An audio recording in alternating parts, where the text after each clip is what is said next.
안녕하세요. 이번 시간은 중학교 1학년 사회 7-2 사회적 지위와 역할에 대해서 학습하도록 하겠습니다. 네, 먼저 사회적 지위는 개인이 사회적 관계 속에서 차지하고 있는 위치예요. 우리가 지난 시간에 인간은 사회적 존재라고 했는데요. 다른 사람의 도움을 받으면서 살아갈 수밖에 없습니다. 그렇기 때문에 우리는 사회적 관계 속에서 본인이 차지하고 있는 위치가 있는데 이것을 우리가 지위다라고 이야기합니다. 지위의 종류는 두 개가 있는데요. 첫 번째는 귀속지위예요. 귀속지위는 자신의 의지와 상관없이 선천적으로 갖는 거예요. 즉 태어나면서부터 갖는 지위를 귀속지위라고 합니다. 귀속지위는 또 자연적으로 갖기도 합니다. 그 다음에 두 번째는 성취지인데 성취지는 개인의 의지나 노력에 따라서 나중에 후천적으로 얻는 지위를 의미합니다. 그래서 본인이 성취하는 지위가 성취지위가 됩니다. 지금 여기 나온 사례를 갖고 귀속지위와 성취지위로 구분해 보면 일단 어머니는 노력해야 어머니가 될 수 있죠. 어머니가 되려면 자식을 낳거나 뭐 입양을 해야 되겠죠. 그렇기 때문에 노력이 필요해요. 이거는 성취지위입니다.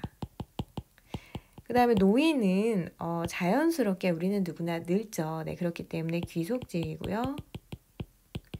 네, 여자, 성별 같은 경우에는 태어나면서부터 갖는 거죠. 그래서 역시 귀속지위에 해당이 됩니다.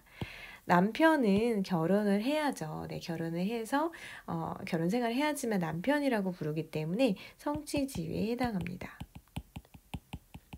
네, 여러분들은 학생이라는 지위를 갖고 있는데요. 학생이라는 지위도 성취지위예요. 네, 왜냐하면 학생이 되기 위해서는 학교에 다녀야 되고 이렇게 수업을 들어야 되잖아요. 네, 노력이 필요하기 때문에 이것도 성취지위로 볼 수 있습니다. 네, 해보자를 보면은 승규의 하루에 나타난 사회적 지위를 찾는 건데요. 일단 승규는 학생인 것 같아요. 네, 사회수업도 듣고 있고 주번 활동을 한대요. 그리고 동아리에서도 축구를 한다고 돼 있고 또 가족의 일원입니다. 어머니를 위해서 동생과 유래했다고 하네요. 네, 어머니라는 지위에서 승규가 갖는 지위는 어머니와 관계 속에 승규가 갖는 지위는 아들이겠죠. 네, 그리고 동생이 있기 때문에 동생이 남동생인 것 같아요. 그렇기 때문에 형이겠죠. 네. 그러면 이 아들과 형은 귀속지위에 해당이 됩니다. 아들, 딸 이런 거는 우리가 선택할 수 있는 게 아니고요. 태어난 순서, 첫째, 둘째, 형, 동생 이런 것도 우리가 선택할 수 있는 게 아니기 때문에 귀속지위입니다. 그럼 여기에 나와 있는 승규의 성취주의를 살펴보면 일단 학생이죠. 네, 학생이고 그리고 축구 동아리에서 활동한대요. 네, 축구 동아리 회원이에요. 네, 축구 동아리원. 그리고 사회 시간에는 모둠의 대표예요. 그러니까 모둠의 대표가 있고 모둠을 구성하는 구성원이 있잖아요. 그렇기 때문에 이 관계 속에서는 모둠 대표, 사회 모둠 대표도 성취 지위에 해당이 됩니다. 그리고 이제 주번이라고 했는데 주번은 이것도 성취지예요. 왜냐하면 주번을 하게 되면 뭐 청소도 하고 이렇게 해야 될 일이 있고요. 그리고 뭐 태어나면서부터 나는 주번이야 이런 친구는 없잖아요. 네, 그렇기 때문에 이거는 성취지로 볼 수 있습니다. 네, 다음은 역할과 역할 행동입니다. 우리가 지위를 갖는데 그 지위에 따라서 기대되는 행동 양식을 역할이라고 합니다. 예를 들어서 학생의 지위요. 지위와 역할을 나눠서 보면 여러분이 학생이라는 지위를 갖고 있죠. 그러면 학생으로서 기대되는 행동 양식, 이게 역할이 됩니다. 학생으로서 기대되는 거, 예를 들어서 사회 시간을 본다면 수업 시간에 책과 노트를 챙겨와야겠죠. 그리고 수업 시간에는 필기도 하고 선생님 말씀에 집중해서 수업을 들어야 합니다. 이런 것이 내 학생으로서 기대되는 역할이라고 할 수 있습니다. 역할은 누구나 사실 다 똑같아요. 하지만 역할 행동은 차이가 나는데요. 이거는 역할을 수행하는 개인의 구체적인 행동입니다. 당연히 역할 행동은 개인마다 다를 수밖에 없는데요. 어떤 학생의 경우는 성실히 수업을 듣는 친구도 있지만 일부 학생은 수업 시간에 멍을 때린다든지 아니면 책이나 노트를 안 가져온다든지 이런 학생들도 있습니다. 그래서 역할 행동은 개인마다 다릅니다. 그러면 역할과 역할 행동의 관계를 보면은 역할과 역할 행동이 일치하면 우리가 칭찬과 보상을 받습니다. 즉 학생의 역할이 수업 시간에 집중해서 필기도 잘 하는 건데 그 학생이 실제로 수업을 열심히 들으면서 이런 역할을 잘 수행한다면, 즉 역할과 역할 행동이 일치한다면 선생님한테 칭찬을 받겠죠. 그리고 시험 성적도 당연히 좋을 수밖에 없겠죠. 하지만 이게 불일치하는 경우, 즉 역할은 수업 시간에 잘 집중해서 들어야 되는데 이 친구가 잠을 잔다든지 수업 시간에 장난을 친다 이러면 선생님한테 혼나겠죠. 비난이나 처벌을 받게 됩니다. 네, 다음으로 역할 갈등에 대해서 알아보도록 하겠습니다.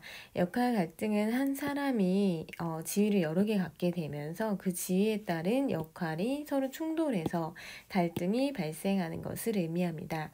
예를 들어서 한 학생이 있는데 얘는 학생이에요. 근데 또 누군가의 친구이기도 해요. 근데 그 다음 날이 친구 생일인 거예요. 친구 내 생일이에요. 근데 며칠 뒤에는 또 시험을 봐야 되는 상황이 있습니다. 그러면 학생으로서는 시험 공부를 하는 게 역할이겠죠. 근데 친구로서는 친구 생일을 축하해 주는 거예요. 네, 친구 생일에 참석해서 파티에 참석해서 축하를 해주는 게 친구로서의 역할입니다. 근데 만약에 이게 겹쳤다면 시험 공부도 해야 되고 친구 생일 파티에도 참석을 해야 돼요. 그러면 이 두 개 중에 뭘 할지를 놓고 갈등을 하겠죠. 이게 역할 갈등입니다. 네, 근데 현대 사회에서는 사람들의 지위가 많아지기 때문에 역할 갈등이 더 증가할 수밖에 없습니다. 이런 역할 갈등을 해결할 수 있는 방안은 역할 중에 하나를 선택하는 거예요. 아니면 우선순위를 정하는 거죠. 나는 그래도 학생이니까 시험이 더 중요하지 하면서 이렇게 선택을 하는 것이 역할 갈등을 해결할 수 있는 방법이 되겠습니다. 지금까지 배운 내용을 복습해 보겠습니다. 한 개인이 사회적 관계 속에서 차지하고 있는 위치를 사회적 지위라고 합니다. 자신의 의지와 관계없이 가지는 귀속 지위, 개인의 의지나 노력에 따라 후천적으로는 성취 지위가 있죠. 어머니, 남편, 여자는 성취지위다. 여기서 어머니는 성취지위가 맞아요. 남편도 성취지위죠. 결혼을 해야 되기 때문에 노력이 필요하죠. 하지만 여자, 성별 같은 경우에는 귀속지위입니다.